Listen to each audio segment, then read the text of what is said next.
আলহামদুলিল্লাহ আলহামদুলিল্লাহ আলহামদুলিল্লাহ এমন ঘোষণা শুনতেই তো ভালো লাগে। লক্ষ্য থাকতে হবে, টার্গেট থাকতে হবে, পরিশ্রম করতে হবে, তখনই ফসল ঘরে উঠবে।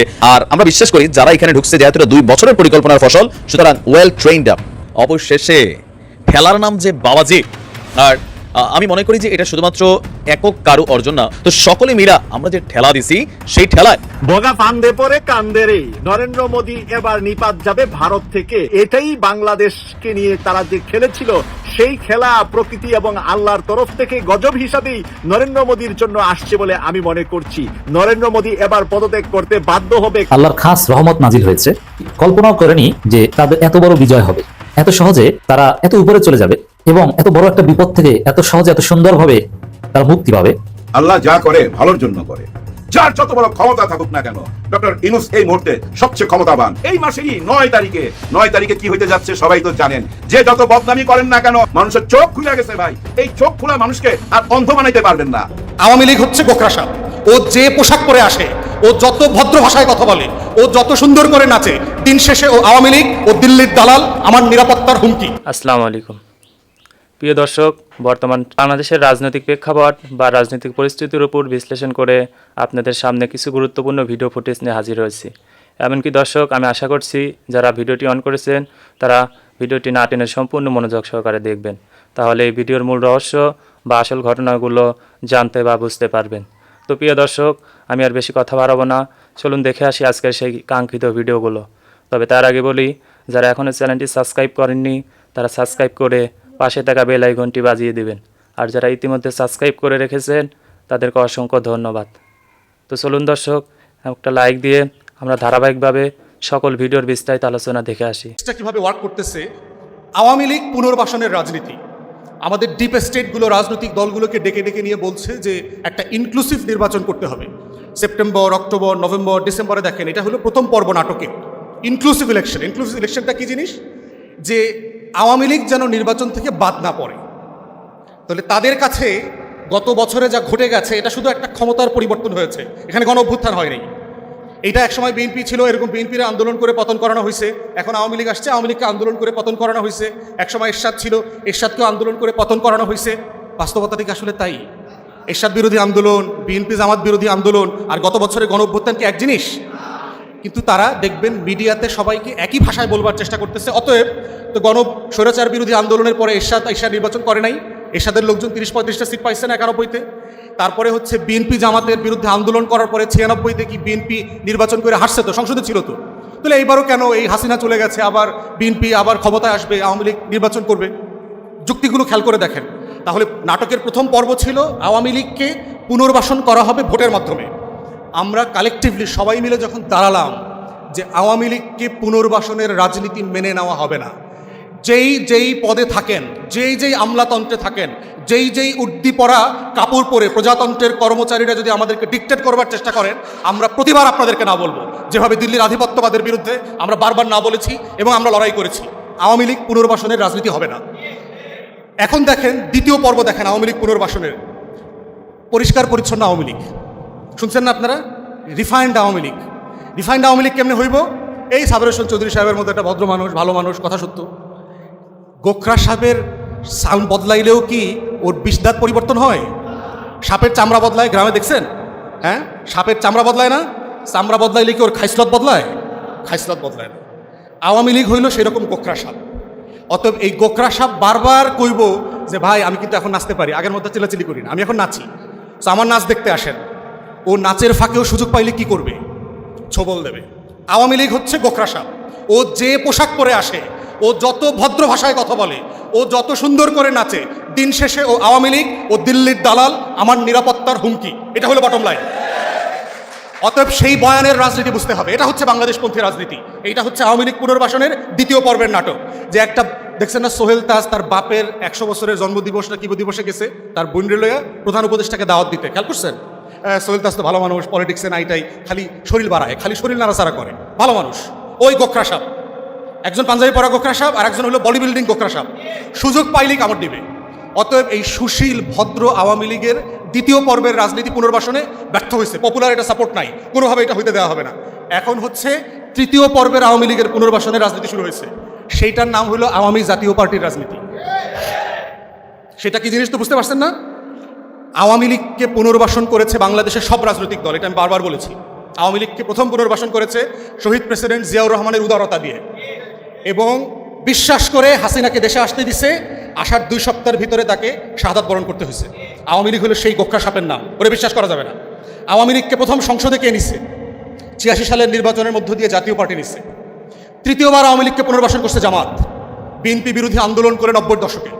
তাকে ক্ষমতায় নেওয়ার ব্যবস্থা করছে 21 বছর পরে। চতুর্থবার আওয়ামী লীগকে পুনর্বাসন করছে 111-এর সরকার, দিল্লি, প্রণব মুখার্জি, বাংলাদেশের বুদ্ধিজীবী বুদ্ধিবেশ্যারা যারা আছে, এই দেশকে যারা কলম দিয়ে লিখে ভুয়া অর্থনীতির থিওরি দিয়ে দিয়ে দেশ বেচার রাজনীতি করে, তারা মিলে করেছে। আওয়ামী লীগকে যারা যারা বিশ্বাস করে পুনর্বাসনের রাজনীতি করেছে, তারা সবাই এই দেশে অভিশপ্তের শিকার হয়েছে, সবাই হয়েছে, সবাইকে মূল্য দিতে হয়েছে বাংলাদেশে। অতএব যারাই কোনো না কোনো নাটকের মধ্য দিয়ে আগামী দিনে আওয়ামী লীগ পুনর্বাসনের চেষ্টা করবে, তাদের জন্য অভিশাপ ওই ছবল রেডি আছে, কিন্তু কোনো না কোনো ফর্মে অভিশাপের শিকার হইতেই হবে। কারণ এই মাটি মির্জাফরের রক্ত নিতে পারবে না। আওয়ামী লীগের জন্ম কোন দিনে জানেন? কেউ জানেন? ওর জন্ম হয়েছে পলাশী দিবসে, 1949 সালের 23শে জুন। 1757 সালের 23শে জুন বাংলার স্বাধীনতার সূর্য অস্তমিত হয়েছিল পলাশীর আম্র কারণে। অতএব আওয়ামী লীগের রক্তধারার নাম হচ্ছে মির্জাফরের রক্তধারার নাম, ঘসিটি বেগম, রায়দুল্লাহ, মমিচাঁদ, আর এই জগৎ শেঠদের রক্তধারা, লেন্দুক দর্জির রক্তধারার নাম হচ্ছে আওয়ামী রক্তধারার নাম। এই রক্তধারার ভিতরে শুধু অভিশাপ আছে। এই রাষ্ট্রের একমাত্র নিরাপত্তা হুমকি গত 70 বছর ধরে যারা বাংলাদেশের স্বাধীনতা সার্বভৌমত্বে প্রতিদিন প্রতি রাতে দিল্লির কাছে বিক্রি করে দিচ্ছে, সেই রক্তধারার নাম হচ্ছে আওয়ামী লীগ। অতএব সেই ধারাকে কোনোভাবে কোনো নামে ব্যানারে পুনর্বাসনের রাজনীতির বয়ান যারা তৈরি করছে, তারা আসলে দিল্লির আধিপত্যবাদকে ফিরায় নিয়ে আসছে।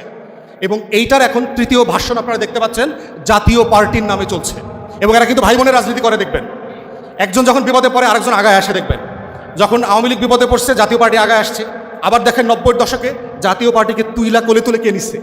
আওয়ামী লীগ নিচ্ছে, দুজন দুজনকে বাঁচায় রাখে। অথবা এখন বিপদে পড়ছে আওয়ামী লীগ, বাঁচায় রাখার দায়িত্ব নিছে হইলো ওই যে এর সুইমিংয়ে নামার সময় দেখছেন না একটা গোল জিনিস পরা লাগে, লাল জিনিস পরা লাগে, দেখছেন আপনারা পানিতে যখন নামছেন, ওইটা হইলো হেরা ভাই বোনরা মিলে জিল্লা পরে, যে যখন পানিতে নামে আরেকজনের জড়ায় ধরে। সেনাবাহিনীর সাথে ডক্টর ইউনূসের চূড়ান্ত দফারফা হচ্ছে। রাজনীতিতে নতুন সমীকরণ, সবাই নড়ে চড়ে বসেছে, রাজনৈতিক দল এবং ডক্টর ইউনূস সবাই। সামনে অনেক অঘটন দেখতে পাবেন অতি শীঘ্রই। দর্শক, ভিপি নূরের উপর যে হামলা, এই হামলায় জল অনেক দূর গড়াবে। খবর, নূরের হামলার ঘটনায় বিচার বিভাগীয় তদন্ত কমিটি গঠন, এটাই হচ্ছে মূল ফাইটের বিষয়। প্রফেসর ইউনূস সরকার বিচার বিভাগীয় তদন্ত কমিটি গঠন করেছে। এখন এই যে বিচার বিভাগ, তারা মোটামুটি স্বাধীনভাবেই নূরের বিষয়টা তদন্ত করবে। এবং নিঃসন্দেহে ভিডিওতে যে আমরা দেখছি, এটা তো স্পষ্ট, নূরের উপরে হত্যার উদ্দেশ্যে যে নৃশংস জাহিলিয়াতের হামলা, জাহিলি যুগের মতো হামলা, অমানবিক হামলা, এজন্য সেনা সদস্যরা দায়ী হবেন, সেনা অফিসারও দায়ী হবেন। এটা তো চোখ বুঝে আমি আপনি সবাই বুঝেন, কারণ আমাদের চোখের সামনে, ভিডিওর সামনেই তো কি দিয়েছে সেনাবাহিনী। তাহলে বিচার বিভাগীয় তদন্তে অনেকেই দোষী সাব্যস্ত হবে, কিন্তু বেসিক্যালি সেনাবাহিনী দোষী সাব্যস্ত হবে। এবং নূরের উপর হামলার যে ধরন, মাইরের যে স্টাইল, এটা স্বাভাবিক লাঠিচার্জ বা স্বাভাবিক পরিবেশ পরিস্থিতি নিয়ন্ত্রণের জন্য কোনো হামলা নয়। কারণ আপনি ডিসপার্স করার জন্য লাঠিচার্জ করতে পারেন, টিয়ার শেলও মারতে পারেন, সব ঠিক আছে, আত্মরক্ষার্থে আপনি লাঠিচার্জ করতে পারেন। কিন্তু নিরস্ত্র ভিপি নূরের উপর যেভাবে হামলা করা হয়েছে, এটা ইন্টেনশনাল। এত পেটানোর কোনো দরকার হয় না, ওইভাবে নাক টাক সব ফাটিয়ে দিয়ে কোনো দরকার না। আর কত নেতাকর্মী ছিল, কিন্তু শুধু তার উপর, মানে এটা দুইটা বিচার বিভাগীয় তদন্তে নিশ্চিতভাবে সেনা সদস্যরা দায়ী হবেন। এবং এটা যে উদ্দেশ্যমূলক, যার শাস্তি আইনে অনেক কঠিন শাস্তি, সেটাও প্রমাণিত হবে। এটা যে কেউ বুঝে, মোটামুটি নিরপেক্ষ তদন্ত হলে এটা হয়ে যাবে। এখন বিচার বিভাগীয় তদন্ত হলে তারা শাস্তি সুপারিশ করবে, কি শাস্তি হবে সেই শাস্তির বিষয়টা ডেফিনেটলি সেনাবাহিনীর কর্মকর্তাদের উপর পড়বে। তখন ওয়াকার বা সেনাবাহিনী তাদেরকে বাঁচানোর চেষ্টা করবে, একটা প্রেস্টিজ ইস্যু, যে না আমার সেনাবাহিনী নূরকে পিটিয়েছে, এখন সেই সেনাবাহিনীর শাস্তি হচ্ছে, এটা সেনাবাহিনীর জন্য একটা কলঙ্কজনক অধ্যায়, এটা মানতে চাইবে না, এটা নিয়ে একটা বিশাল ফাটাফাটি হবে। আবার রাজনৈতিক দলগুলো যেভাবে সরকারের উপর চাপ প্রয়োগ করছে বা নূরের বিষয়টা যতদূর গড়িয়েছে, তাতে নূরের এই ঘটনার বিচার করতেই হবে। এই বিচার না করলে প্রফেসর ইউনূস থাকতেই পারবে না। কিসের নির্বাচন আর কিসের তফসিল, নূরের উপর হামলার ঘটনার বিচার হতেই হবে। শুধু এটা না, আরো অনেক সমীকরণ আছে রাজনীতিতে।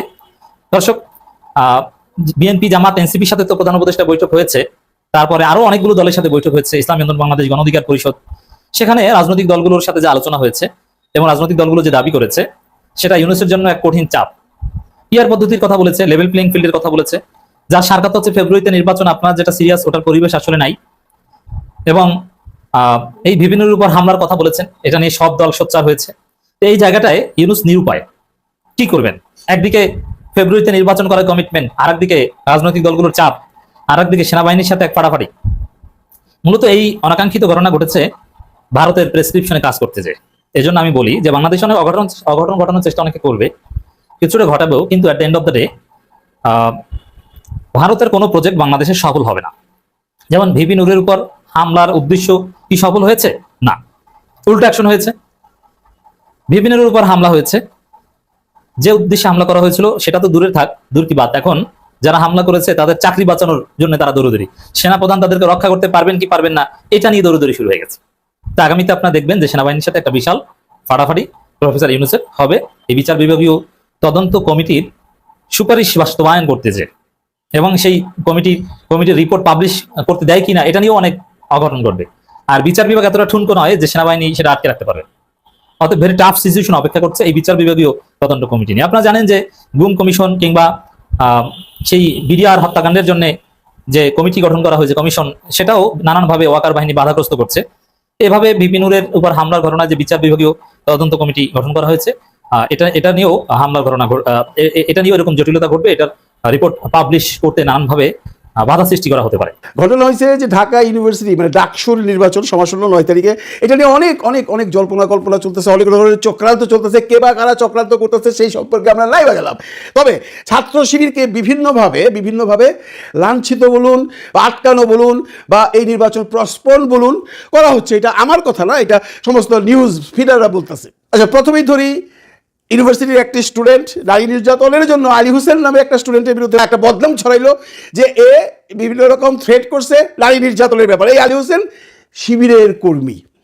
নর্মালি ভাই সমস্ত মহিলা স্টুডেন্টরা, যত মেয়েরা আছে, তারা এটাকে অ্যাকসেপ্ট করতে পারবে না যে শিবিরের একটা ছেলে মেয়েদেরকে মানে বিভিন্নভাবে মানে অত্যাচার করতে চায় বা অপমানিত করতে চায় বা যা ইচ্ছে তাই করতে চায়, লাঞ্ছিত করতে চায়।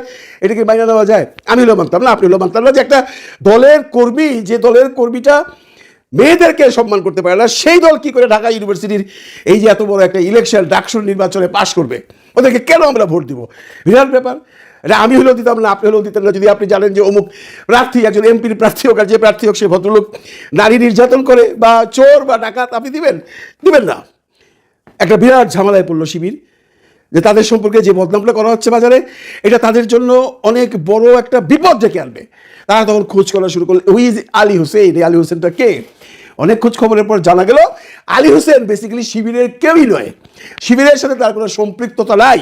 এখন মনে করেন আমি কোনো এক সময় যায় বাংলাদেশে প্রফেসর ডক্টর মোহাম্মদ ইউনূসের পাশে দাঁড়ায় একটা ছবি তুলছি এবং পরবর্তী সময়ে আমি বললাম ইউনূস সাহেব আমার খুব পরিচিত, সেটা যেভাবে বিশ্বাস করুক, ইউনূস সাহেব তোরা আমাকে চিনবে না, ওরকম দু একটা ছবি তার সাথে হয়তো শিবিরের নাকি পাওয়া গেছে, শিবিরের নেতাদের সাথে হইতেই পারে। শেষ পর্যন্ত প্রমাণিত হইল এই আলী হোসেন শিবিরের কেউ নয়, শিবির বেঁচে গেল। প্রিয় দর্শক, আমি আশা করছি ভিডিওটি সম্পূর্ণ মনোযোগ সহকারে দেখেছেন। সেই সাথে ভিডিও সম্পর্কিত কোনো তথ্য বা মতামত থাকলে কমেন্ট বক্সে জানিয়ে যাবেন। আজকের মতন এখানে শেষ করছি, ফিরে আসছি আগামী দিনে অন্য কোনো টপিকস নিয়ে। সে পর্যন্ত ভালো থাকবেন, আল্লাহ হাফেজ।